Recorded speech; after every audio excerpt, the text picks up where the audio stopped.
नमस्कार साथियों, मैं जीवन वर्मा आपका इस YouTube चैनल पर बहुत बहुत स्वागत करता हूं। जैसे कि इस YouTube चैनल पर कक्षा 12 की जो केमिस्ट्री है उसको हम इस YouTube चैनल के माध्यम से कंप्लीट ही कर रहे हैं।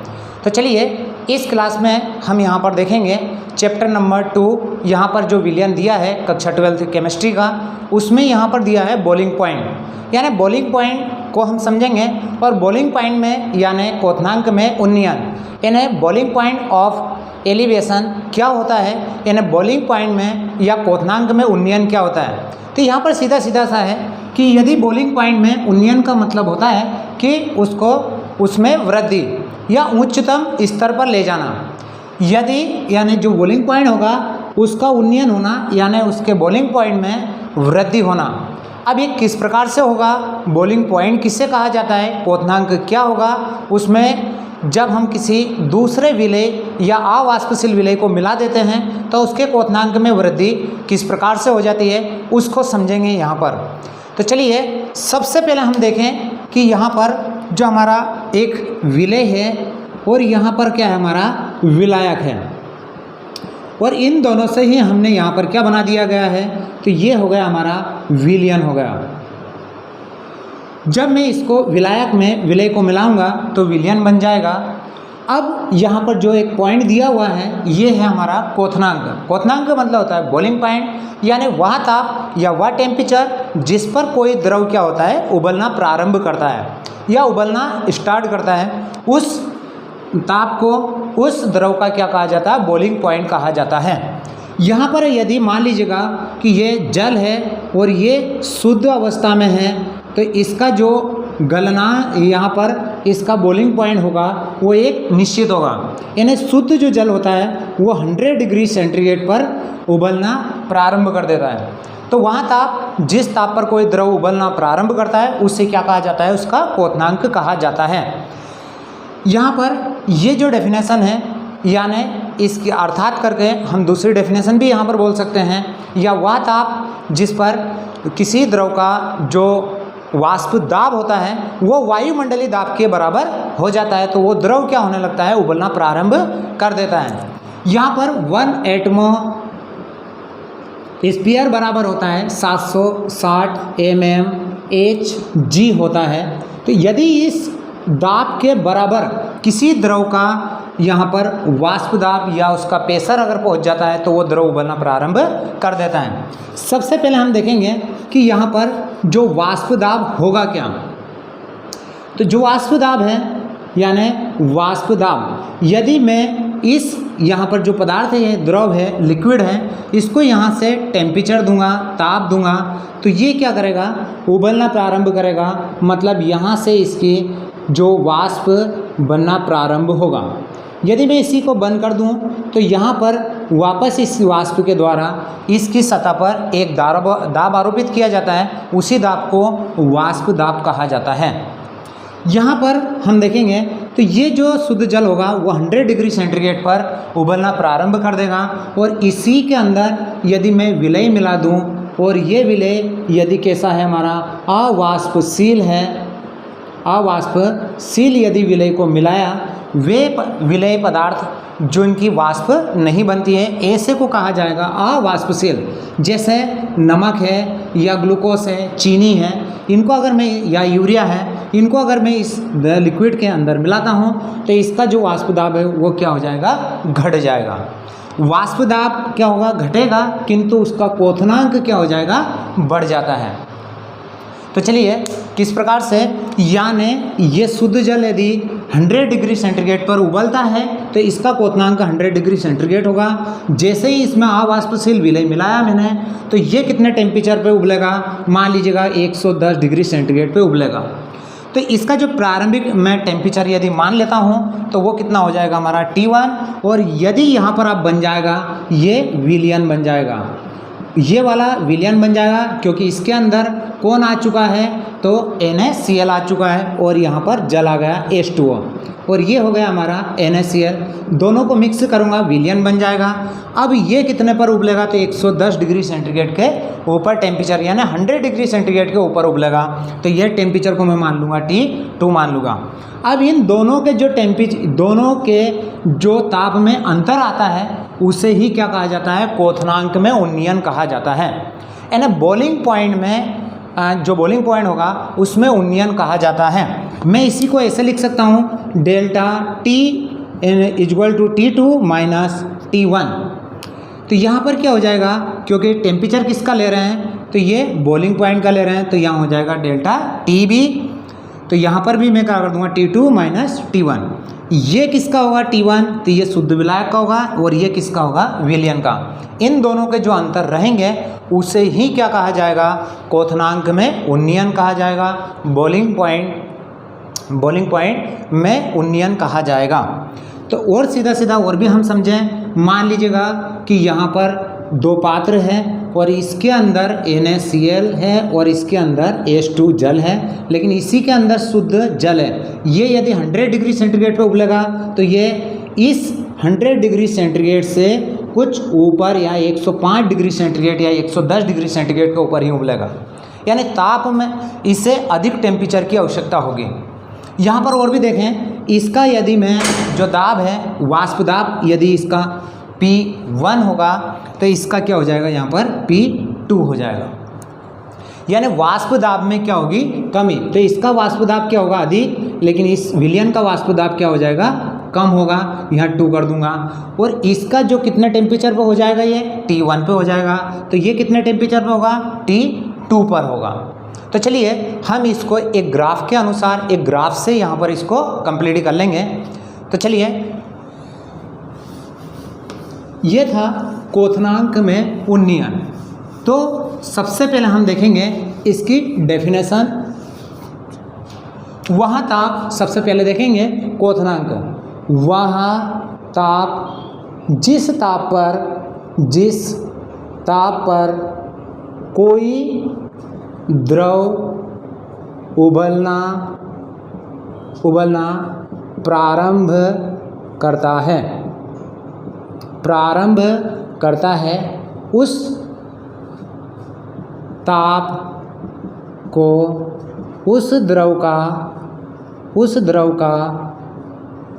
क्वथनांक कहा जाता है। यानी उसे क्या कहा जाएगा, उसका क्वथनांक कहा जाता है। अर्थात हम इसको इस प्रकार से भी लिख सकते हैं कि वहाँ ताप जिस ताप पर द्रव का वाष्प दाब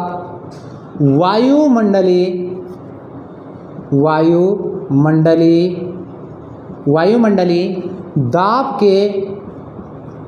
के बराबर हो जाता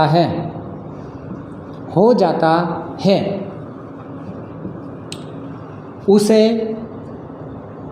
उस द्रव का क्वथनांक कहते हैं। ये हो गया, यानी इसका उसे क्या कहा जाएगा, उसका बॉइलिंग पॉइंट कहा जाएगा, जिस टेम्परेचर पे।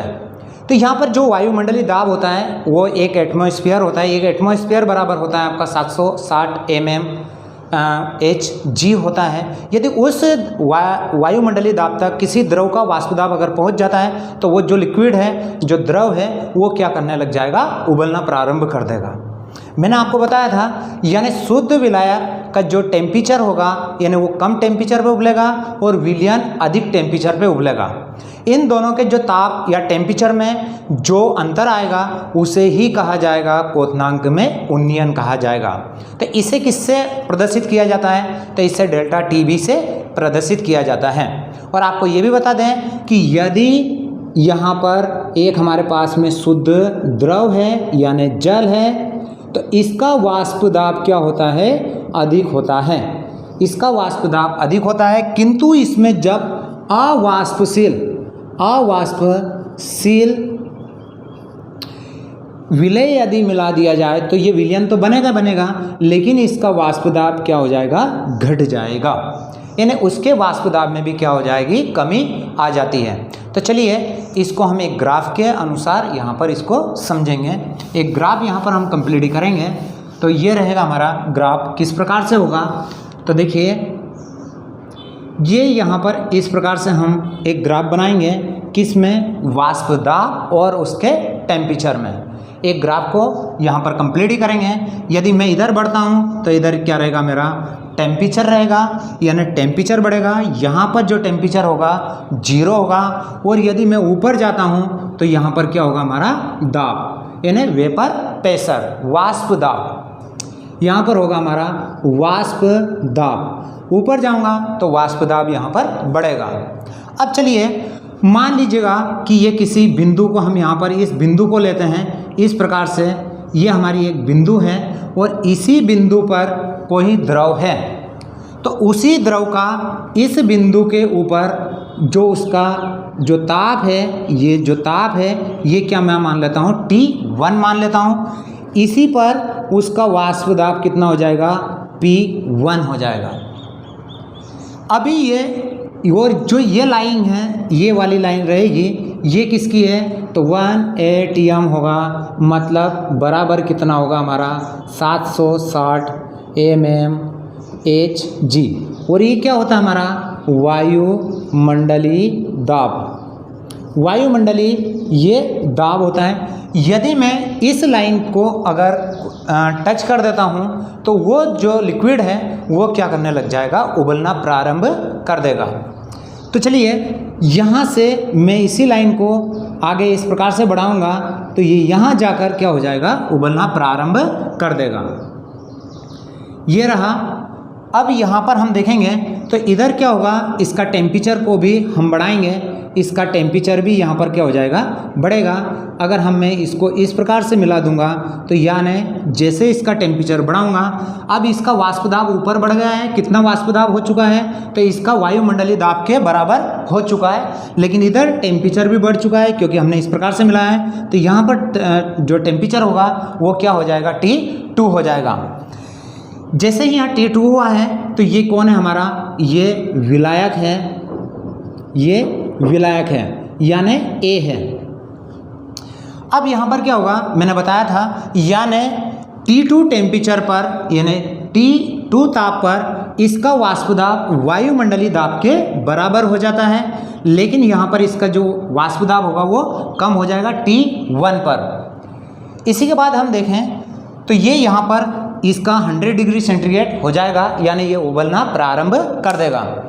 चलिए अब मैं यहाँ पर किसको बनाऊंगा, विलयन को बनाऊंगा। और विलयन कब बनता है, तो जब उसके अंदर कोई विलय पदार्थ आ जाता है तो वो विलयन बन जाता है। यदि विलायक A है तो B कौन होगा, विलय होगा, और इन दोनों को मिला दूंगा तो A और B विलय यहाँ पर बन जाएगा विलयन। लेकिन उसका वाष्प दाब क्या हो जाएगा, जैसे ही मैं उसके अंदर विलय मिलाऊंगा तो उसका वाष्प दाब क्या हो जाएगा, इंक्रीज हो जाएगा, यानी कम हो जाएगा। यहाँ देखें तो यहाँ पर इस बिंदु पर देखिए जितने टेम्परेचर पे यहाँ पर विलायक का वाष्प दाब होगा उतने ही टेम्परेचर विलयन का वाष्प दाब क्या हो जाएगा, P2 हो जाएगा, कम होगा। इसी को मैं आगे इस प्रकार से टेम्परेचर देंगे तो ये यहाँ पर जाकर क्या होने लगेगा, उबलना प्रारंभ करेगा। अब जब हम देखेंगे तो यहाँ पर टेम्परेचर भी क्या हो चुका है, बढ़ चुका है। तो यहाँ टेम्परेचर क्या हो चुका है, T3 हो चुका है। और ये है कौन, तो ये यहाँ पर देखेंगे ये हमारे पास में है ये विलायक, मतलब A और B, ये कौन है, ये है हमारे पास में विलायक। इसका मतलब है T1 ताप पर विलायक का वाष्प दाब क्या होगा, अधिक होगा, और T1 ताप पर विलयन का वाष्प दाब क्या हो जाएगा, P2 यानी कम हो जाएगा। T2 ताप पर विलायक, यहाँ पर जो विलायक है हमारा वो क्या करने लग जाएगा, वायुमंडलीय दाब के बराबर पहुँच जाएगा। लेकिन जो हमारा विलयन है, विलयन उसका वहाँ पर नहीं पहुँच पाएगा। 100 डिग्री सेंटीग्रेड नहीं होगा। ये विलियन है हमारा, विलियन। ये जो रेड है ये हमारा विलियन है, यानी ये T2 टेम्परेचर के ऊपर विलियन का अभी भी किसके ऊपर पहुंचेगा? तो मैं अगर यहाँ पर देखूं तो ये किसके बराबर पहुंचेगा? P1 के बराबर पहुंचेगा, लेकिन वायुमंडलीय दाब के बराबर नहीं पहुंच पाएगा। जैसे ही मैं टेम्परेचर को बढ़ाऊंगा, T3 करूंगा, तो ये कहाँ पर पहुंच जाएगा?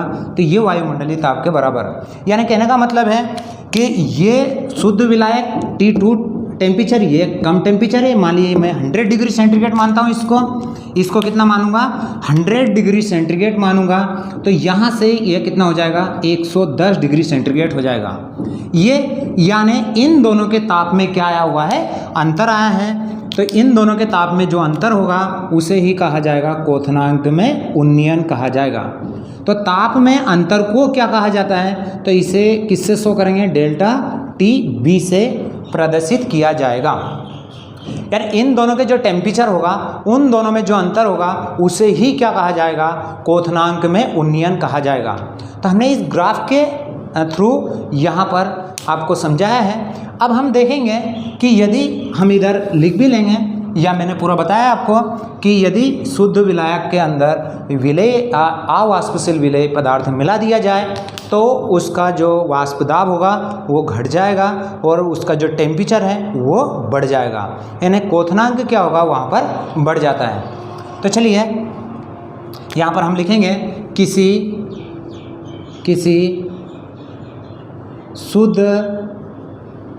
शुद्ध विलायक में अवाष्पशील विलेय मिलाने पर वाष्प दाब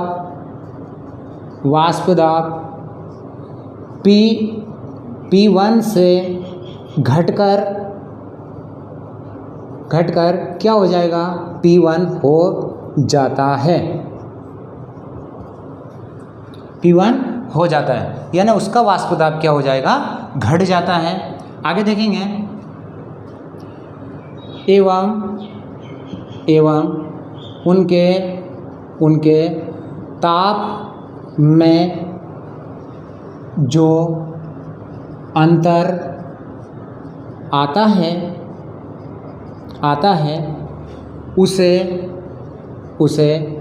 क्वथनांक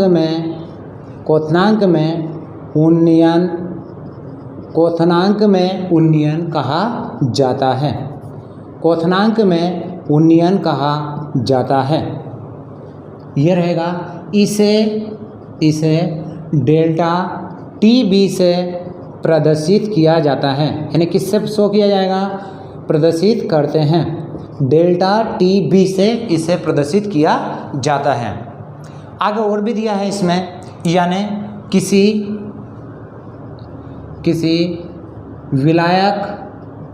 विलायक की निश्चित मात्रा में घुले विलेय के मोलों की संख्या, इसे क्या कहा जाता है? संख्या या मोलरता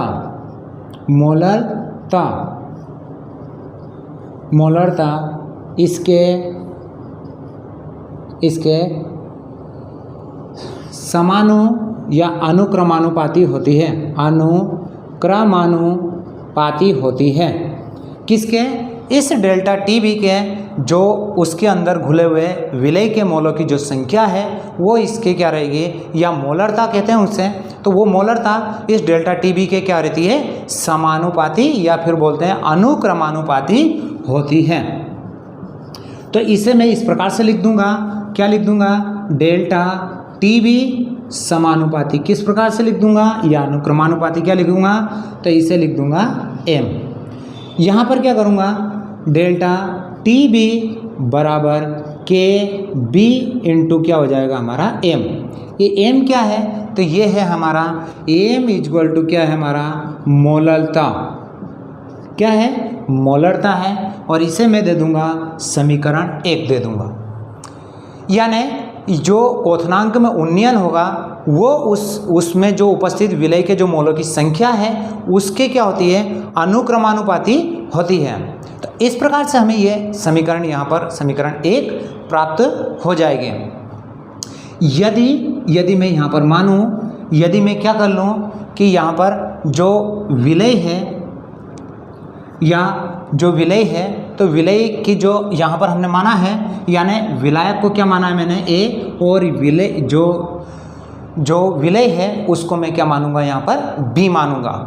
तो यहाँ पर हम देखेंगे एक फार्मूले को यहाँ पर इनपुट करेंगे, यानी मोलरता होती क्या है, तो यहाँ देखेंगे मैं लिख देता हूँ डब्ल्यू ए क्या हो जाएगा, तो ये हो जाएगा विलायक की मात्रा, ये क्या हो जाएगी विलायक की मात्रा। तो डब्ल्यू बी किसकी हो जाएगी, तो ये हो जाएगी विलय की मात्रा।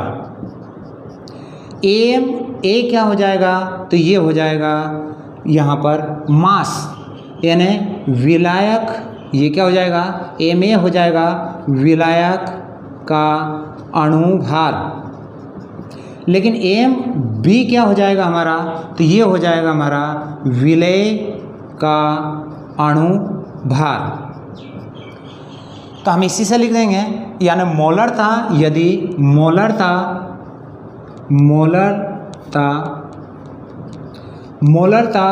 बराबर क्या होगा हमारा, इसको लिखेंगे तो मोलरता बराबर क्या होता है विलय की मात्रा इंटू क्या हो जाएगा हमारा 1000, क्योंकि जो विलायक है विलायक की निश्चित मात्रा में, यानी 1000 ग्राम विलायक में या 1 लीटर में, तो यहाँ पर इंटू कर देंगे। अब यहाँ पर लिख दूंगा मैं विलय का अणुभार, क्या लिख दूंगा विलय का अणुभार, गुणित कर दूंगा मैं यहाँ पर विलायक की ग्राम में मात्रा, इस प्रकार से इसको शो कर देंगे। तो चलिए अब हमारे पास में एक जो नया फार्मूला होगा, एक नया फार्मूला क्या बन जाएगा, जब तक कि आप इसको नोट कर लीजिएगा। तो मोलरता, अब जो ये यहाँ पर फार्मूला हो जाएगा एम बराबर क्या हो जाएगा, तो विलय की मात्रा, यहाँ पर देखेंगे विलय की जो मात्रा है किससे शो किया गया है, तो डब्ल्यू बी इंटू 1000 बटे यहाँ पर लिख दूंगा एम बी इंटू लिख दूंगा डब्ल्यू ए, यहाँ पर हो जाएगा डब्ल्यू ए हो जाएगा, यानी विलायक की मात्रा। ये जो फार्मूला है ये किसका है, तो ये मोलरता का है, और ये जो के है ये क्या है मोला, यहाँ पर जो क्वथनांक स्थिरांक है। तो चलिए इतने को नोट करिए जब तक मैं इसको ऊपर यहाँ पर इसको कंप्लीट कर दूंगा। तो लास्ट में मैं ऊपर से इसको मिटा रहा हूँ। अब हमारे पास में जो फार्मूला बन जाएगा, यहाँ पर 2 समीकरण आ चुकी है, ये है हमारे पास में समीकरण 1, और इसको मैं मान लेता हूँ समीकरण 2 या एम का मान लेता हूँ। यानी समीकरण 1 में एम का मान रखने पर जो समीकरण 1 है उसमें एम का मान रखने पर, यानी किसका मान रखने पर, एम का मान रखने पर समीकरण 1 क्या है हमारी, तो यहाँ पर है डेल्टा टी बी बराबर है हमारा K B into M. Delta T B बराबर क्या हो जाएगा के बी इंटू 1000 इंटू क्या हो जाएगा डब्ल्यू बी, बटे में क्या हो जाएगा हमारा M B into W A हो जाएगा।